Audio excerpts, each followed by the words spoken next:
What is up, guys? This is the Mateo Fisher Show, and today we are back for a new episode. So, in case this is your first time watching this channel, if you are a progressive, if you believe in fighting the status quo and bringing about progressive change, then you will enjoy this channel because I am nonstop attacking both the Democratic establishment and the Republican establishment. So, if you enjoy those types of things, you'll enjoy this show. Yeah. Anyways, so today we have gotten some new information. Well, actually, yesterday, the news broke that Joe Biden, get this, Joe Biden is backing out of his promised public option healthcare plan. Now, I bet some of you are wondering, Mateo, what do you mean by public option? Well, basically, during the campaign, in case you forgot, Bernie Sanders was saying we need Medicare for all. We need to give everyone health care, which is affordable, and we'll use taxpayer dollars to fund this policy. And then Biden was saying, no. We need to make it so that the American people can choose to either keep their private insurance or buy into Medicare, right? So that's why it's called a public option, because it's optional. And already that wasn't enough. Like, that doesn't do enough, nearly enough even, to fight the status quo. Sure, it gives more people Medicare, right? But it doesn't do enough to fight the healthcare corporations. But it turns out Joe Biden is now backing out of that. Never have I ever appreciated the public option as I have now, okay? It's funny, I didn't like it at all, but now that he's backing out of it, I appreciate this policy. Because, it wasn't nearly enough, but it's tolerable. So, anyways, as Jacobin reports, I don't know how to pronounce them, I just found this source, Joe Biden lifted his healthcare plan from insurance industry lobbyists. And instead of pushing a promised public healthcare option or expanding Medicare or any other health reforms in the United States desperately needs, Joe Biden's healthcare reform draws from proposals from non-for-profit health insurance companies.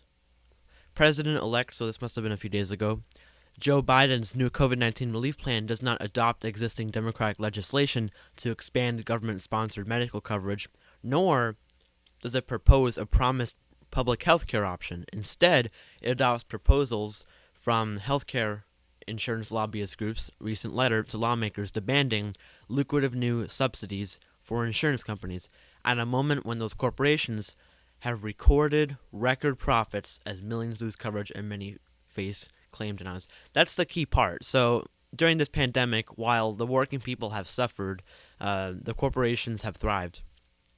Biden's plan would shovel billions of dollars to private health insurers by providing subsidies for the Americans to buy coverage through the Affordable Care Act marketplaces, which are far more expensive than government health care programs and have at times been plagued by high rates of claim denials.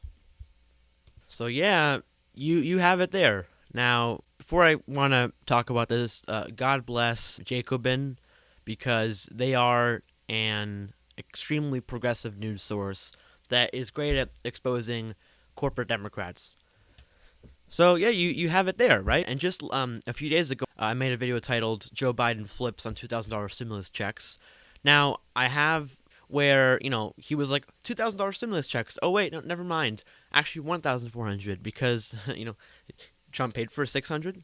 So I thought it was a bad move, but now my opinion has kind of changed on the matter because technically it does add up. Like, if Trump paid 600 and people haven't even gotten their 600 yet, then Joe Biden, giving $1,400 away is reasonable because together 600 and 1,400 add up to 2,000. But it's one of those things that's like a slippery slope. Like, I'm not gonna exonerate him. Ironic, I'm using that word because it's just a bit suspicious. Like, you can give him a pass on that, but just keep an eye on him because it definitely was a somewhat fishy move. But you see, now he's just abandoning the public option, and I was saying that Joe Biden would abandon this because this is what politicians do. They run on a campaign that people view as being progressive, and when they get into office, bam, they abandon half of the things they were fighting for. So Barack Obama, for example, he was campaigning on hope, change, and health care for all. The first two are very vague, but back then, it wasn't as politically, as policy motivated as it is now. But then when he gets into office, does he give us universal health care for all? No, he doesn't. he gives us this right-wing plan called the Affordable Care Act, which didn't do enough at all. And people are proposing the public option to give Americans the choice of buying into Medicare. He didn't do that. So yeah, expect a lot of this. Expect Joe Biden abandoning lots of his policies. I don't think he's going to abandon the $15 minimum wage because he has been discussing that a lot, and that's the one thing I like about him, the $15 minimum wage. I mean, this is ridiculous because in case you like Joe Biden, I hope you don't now, because he will always go back on his promises for personal gain to get donations from Big Pharma, even if Americans' lives depend on those promises. Nevertheless, what he has done so far is pretty decent, canceling the Keystone X pipeline and joining the Paris Climate Accord. But just appreciate this, because with Democratic presidents, they're always at their best at the very beginning. So what he's doing now is very good, but understand this is the best he can be. So in 4 years, Joe Biden's going to be much more conservative, much more corporate. He's going to be bailing out Wall Street, starting new wars. It truly is ridiculous how all the Democrats have to do is attack Trump, and then people ignore the Democrats' flaws and they just vote for the Democrat. Like, you can't just assume that because Trump is bad, Biden is good. It doesn't work that way. They're both very bad. Maybe Biden is just ever so slightly better, but it's not even significant enough to really mention. But yeah, you saw throughout the campaign, all Biden did was attack Trump, and then people ignored Biden. Like, I'm pretty sure on Election Day, half of Biden supporters didn't even know what his policies were. They probably just thought Trump was bad, and so they voted for Biden. Me personally, I didn't support Biden. I supported the Green Party, because I don't follow the lesser of the two evils ideology, because I don't believe Americans should vote based on them disliking somebody. They should vote because they like someone. So, in other words, you shouldn't vote for the less shity option. You should vote for a person who represents you, who will help you, and who will fight for you.